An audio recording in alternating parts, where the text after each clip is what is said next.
industrial designer.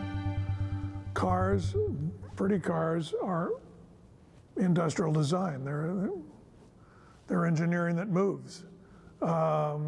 So I've always appreciated something that looks good and performs well, works well. Ferrari typically comes up with a 4-passenger car every now and then. It has the famous Ferrari 12-cylinder engine, and this was their version of trying to attract people that wanted a car that they could go skiing in. It's the first Ferrari with 4-wheel drive, and very unusual 4-wheel drive. Their customers said, hey, I want a car that I can drive a Ferrari year-round. And that really required 4-wheel drive.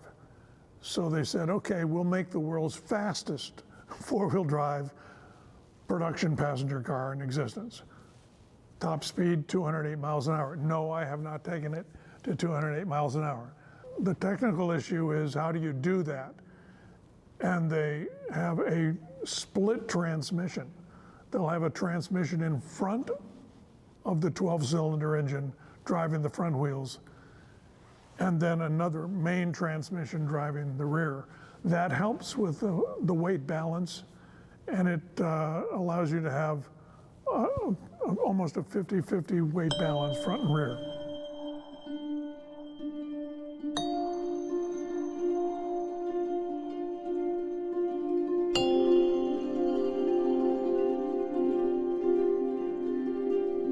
Well, do you really need to have a car that goes fast? Well, it's not that you use that speed, but you use the capability of enjoying and being involved with driving, as opposed to just, I'm driving down the road, I'm really not paying attention.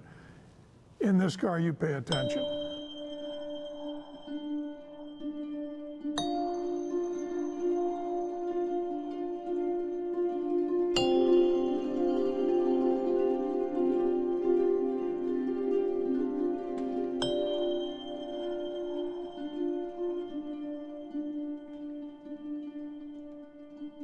I'd like to take it out on track sometime just to see the fun of it all, but it's really not designed to be a track car.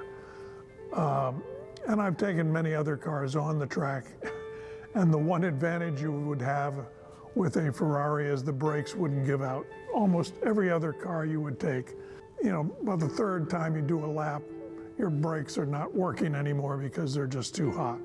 And frankly, in racing, stopping is as important as going fast. I say my most memorable drive is the last one I took, coming here. Every time I get into it, it's memorable. Some people would like to collect art. I consider cars kinetic art. And frankly, I've been fascinated by kinetic sculptures. And this is a kinetic sculpture. And some people say, well, that's a ridiculous amount of money to put into a car. And I go, well, I could have put the same amount of money into a sculpture that just sits there. And maybe I'd look at it once in a while, but because it doesn't move, I ignore it after a while. This is rolling sculpture. And when you're in it, you don't ignore it.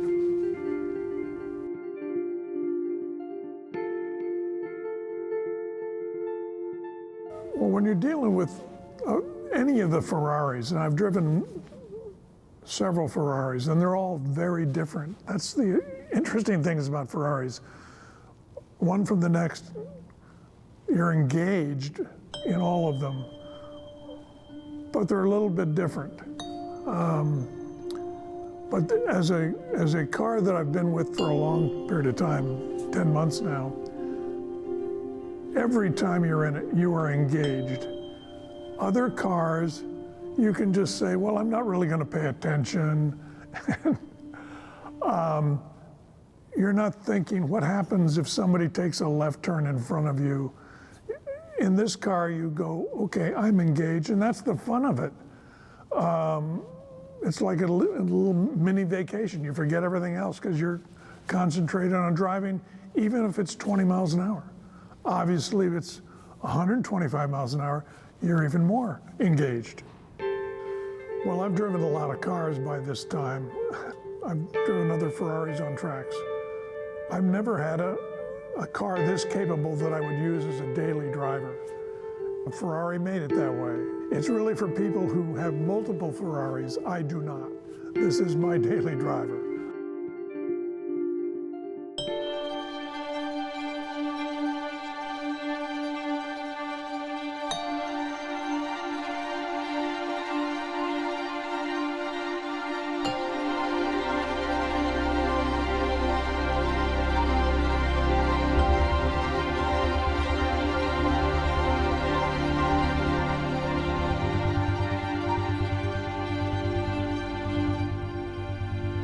Well, this car has incredible capabilities, as I've said.